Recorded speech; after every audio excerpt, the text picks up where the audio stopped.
Ito magandang gamitin, no? Kahoy. Oo nga eh. Hindi siya nakakagasgas ng kaldero.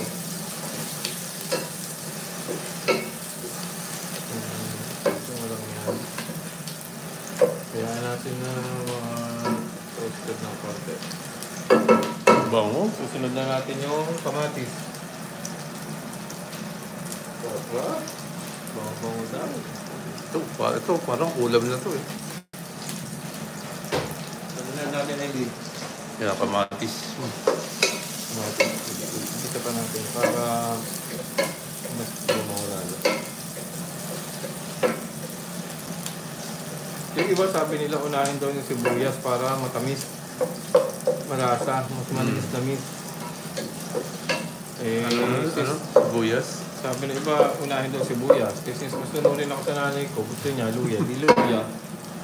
Wala namang masama. Hindi naman yan. Kaya lutuin natin para maganda maluto ito. Dapat ano na lang tayo, hindi culinary arts. Bango, no? Mag-shift na lang po kami from engineering to culinary arts. Mas masarap yung, pagka nagluto ka na, kumain ka pa. Oo, nagtrabaho ka na, kumain ka pa. Eto, no? Engineering, napagod ka, ang dumi mo, sumakit ang ulo mo. Wala ka pang pagkain. Wala ka pang pagkain, pag uwi mo sa bahay, luluto ka pa. Ayan, next. Ito ko kamatis. Lagyan natin lahat yan. Para malasa kamatis. Ayun. Ayan po, mga kaibigan. Linisan na natin yung kamatis. Ito ang tinatawag na pinaghalong lutong Batanggenyo at Caviteño. Ayan. Sarap. Sarap. Hindi daw totoo na nakakarayo ang munggo. Hindi ba, ano? Hindi daw totoo na nakakarayo. Sabi ni Doc Diba? Willie, maganda raw ang munggo. Huwag daw maniwala sa sinasabi na nakakarayo. Madaming benefit ang munggo. Ang susunod natin, hulaan nyo. Ito na. Yung gisa. Gisa ngayon ang gisa po. Yung manok. Sunod na natin yung manok. Pero yung manok, dalawa. Anong susunod natin? Ay, yung malamang hindi pa luto. Nawala ka. Siyempre, para maluto. Daming manok, oh. Tsaka kami sahog, ah. Ito muna. Unahin natin yung hindi luto. Siyempre, luto na yung ano eh. Sabihin na natin yung hindi luto. Tapos pagka luto na yan, sasabihin na natin yung luto. Para mag-balance na sila. Nako. Sahog pa lang.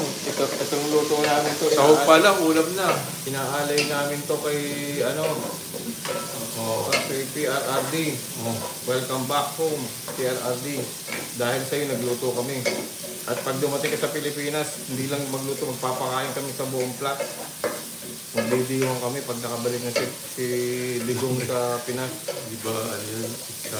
Ganon po kamahal ng Pilipino ang mga dating Pangulo. Ayan. Sige lang. Hindi natin maluto. Ang gamit pa namin asin na gagamitin asin dyan dito. Malayan. Malayan pink salt.